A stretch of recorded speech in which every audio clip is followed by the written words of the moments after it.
Welcome to the Parties channel. Today we explain Leviticus chapter 18 in a clear and simple way, step by step. This specific chapter outlines an incredibly profound, strictly defined set of boundaries. We are talking about family structure, sexual relations, and societal behavior. It's literally the foundational text that established how an entire ancient society was meant to structure its most intimate and its most communal ties. To really get what's going on in this chapter, we first have to answer a pretty vital question. Why is this specific list of rules being given right now? Well, if we look at the brief context of verses 1 through 3, the Israelites are actually in this massive state of transition. They've recently been freed from slavery in Egypt, and now they are moving toward the land of Canaan. So historically and geographically, they are caught right between two dominant established cultures. To survive and to truly thrive as an independent nation, they desperately needed a distinct cultural and moral identity. This chapter, it's designed to be that exact defining line in the sand. Okay, let's dive into this roadmap. First, we'll look at setting the standard. Second, guarding family boundaries. Third, societal and ritual laws. Fourth, consequences for the land. And finally, practical life lessons. Let's start right off with Section 1, Setting the Standard, which covers verses 1 through 5. Before any specific rules are even laid out, the text focuses purely on establishing the ultimate authority behind these laws. We see God speaking directly to Moses, commanding him to tell the Israelites, "I am the Lord your God."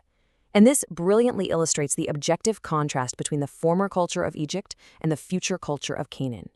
Verse 3 explicitly tells them, "You must not do as they do in Egypt, where you used to live, and you must not do as they do in the land of Canaan, where I am bringing you." They are absolutely not to follow the practices or statutes of these surrounding nations. Instead, they're called to have an entirely new, completely distinct standard. Now, verse 5 emphasizes the macro framing of the entire chapter. "Keep my decrees and laws, for the man who obeys them will live by them. I am the Lord." This is absolutely vital to understand. Obedience to these specific decrees isn't just about some abstract sense of morality, right? It is tied directly to their life, their literal survival, and their prosperity as a people. Moving right along into Section 2, Guarding Family Boundaries, found in verses 6 through 18. Here, the text shifts from those general principles to highly specific, concrete boundaries regarding the family unit and sexual relations. Verse 6 states plainly, "No one is to approach any close relative to have sexual relations. I am the Lord." In the original Hebrew text, that phrase literally translates to "uncover the nakedness of," which is a biblical idiom for sexual relations. The recurring simple theme we're seeing here is all about protecting the honor, the safety, and the foundational structure of the family unit from internal corruption. Reading step by step through verses 7 to 18, we start seeing a boundary drawn around parents by forbidding relations with one's mother or a father's wife. Then, this protective circle expands out to siblings and grandchildren. Moving even further outward, aunts and uncles are included, alongside strict boundaries protecting in-laws, specifically a daughter-in-law and a brother's wife.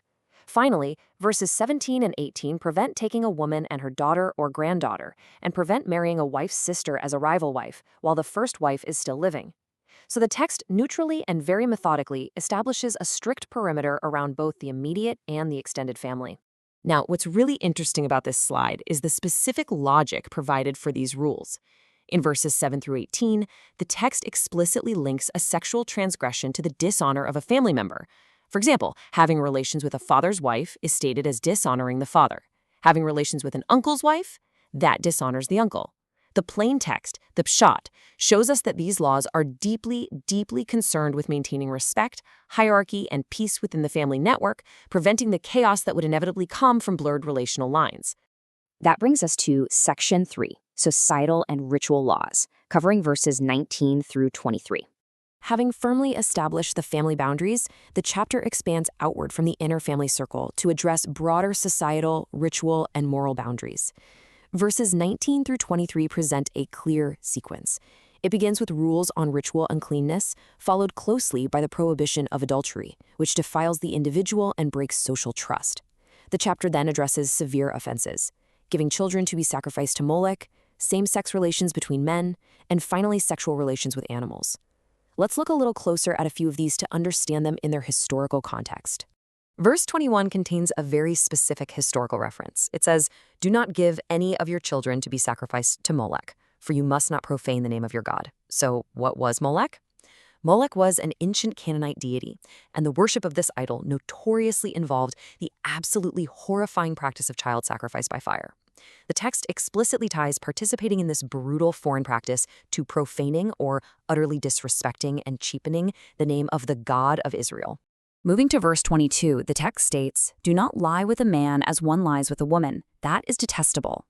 Looking impartially at this as a historical and religious legal code, the text classifies this act under the Hebrew word toeba, often translated as detestable or an abomination. Adhering strictly to the plain text of the source material here, this rule was set as a firm boundary for the men of the Israelite community, distinguishing their societal structure from those around them. Verse 23 addresses both men and women, stating, "Do not have sexual relations with an animal and defile yourself with it. That is a perversion." The source text here introduces two severe words: defilement, meaning to make oneself ritually and morally impure, and perversion, which is translated from the Hebrew word tevel. This implies a complete mixing up or an unnatural confusion of boundaries between humans and the animal kingdom. This brings us to section 4, consequences for the land, found in verses 24 through 30. Shifting our focus away from individual rules, we reach the dramatic conclusion and really the emotional climax of the chapter.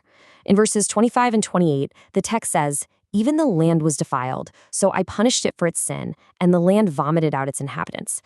This is a stunning, vivid metaphor. The physical land itself is personified here. It's described as a living entity that literally cannot stomach moral corruption. When the inhabitants cross these specific boundaries, the text says the land physically rejects them, vomiting them out. Let's move to and see how this builds. Verses 24 through 28 describe a very clear cause and effect cycle. Step 1, the surrounding nations committed these specific detestable acts. Step 2, because of these acts, the land itself became defiled and polluted. Step 3, the land vomits out its inhabitants. The warning to the Israelites is absolute. If you do the same things, the exact same cycle will happen to you. You will be cast out. Verses 26 and 29 solidify this warning by making it universal within their borders. It specifies that these rules apply equally to the native-born Israelite and to any alien or foreigner living within their community. Basically, no one is exempt.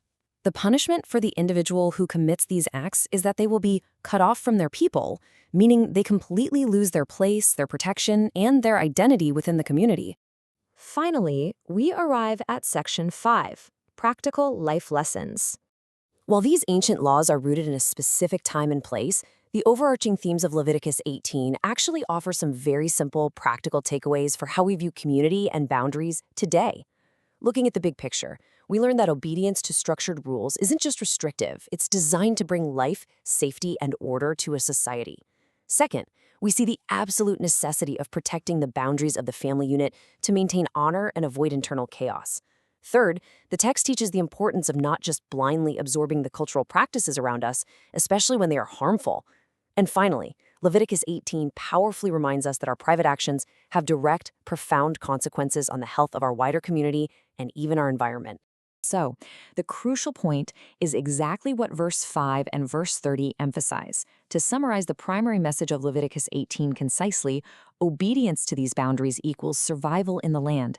Living a distinct, boundaried life was the key to their continuity as a people.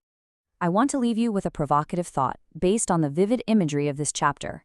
If the ancient text describes the land itself rejecting those who defile it, how do the personal boundaries we keep today shape the health of the world we live in? Thank you for learning with us. If this helped you understand the chapter better, like, subscribe, and join us for the next chapter.